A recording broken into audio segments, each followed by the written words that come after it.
এই তালতলা আমার বাড়িতে তালতলায় মহেশ ব্যাপারী ধামে যাবেন, ব্যস্ত হয়ে গেছেন। একটা বাছুর, গরুর বাছুরে এসে কেবল ধানে মুখ দিচ্ছে। যখন ধানে মুখ লাগিয়েছে, ধামে যাবে তো নিজেকে ঠিক রাখতে পারেননি, তাই একটা ঢিলা নিয়ে ওই বাছুরটার মাথায় আঘাত করেছে।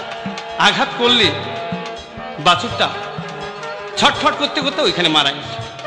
এদিকে ওদিকে তাকিয়ে দেখে কেউ নাই। আমি যে বাছুর মেরেছি কেউ দেখে নাই।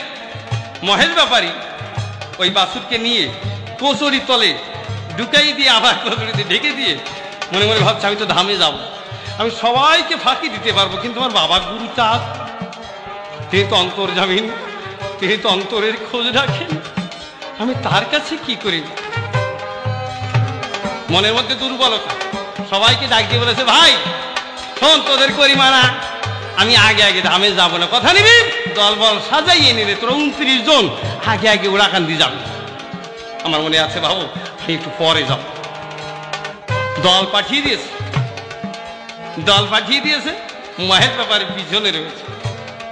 যেই দল ওরাকান্দি ঢুকে গেছে, গুরুচাঁদ ঠাকুর একখানা লাঠি নিয়ে বহির দরজায় দাঁড়িয়ে আছে। এই শালারা, এই কোথায় যাচ্ছি, কোথায় যাচ্ছিস? বাবা ধামে আসছি। না তোদের করি মানা, ধামে তোদের জায়গা হবে না, কথা নিবি? যে শালা তোদের বড় সেই দলভূতরি আগে নিয়ে আসবে। শালা ভাবছে কি, ভাবছে নাকি যে গরু মেরে কচুরির তলে ডেকে রেখেছে, কেউ দেখে নাই।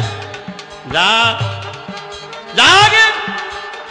সবাই ফিরে আসে, এসে বলছে ও দাদা দাদা বাবা আমাদের তাড়া এসেছে, কথা নেও তাড়াতাড়ি হাঁটা, নাহলে আমাদের ওই দামে জায়গা হবে না।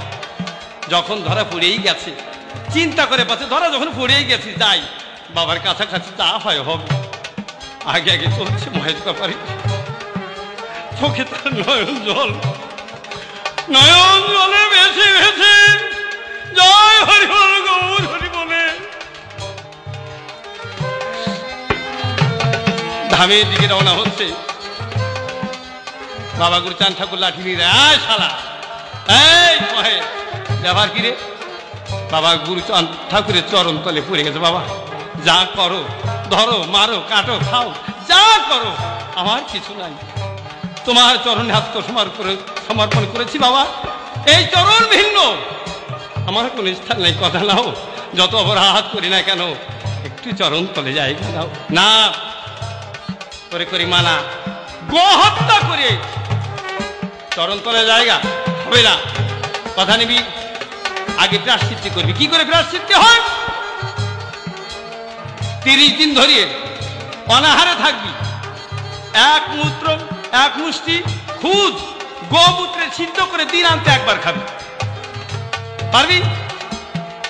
চোখের জলে ভেসে ভেসে তখন বলছে বাবার কাছে, বাবা পারবো।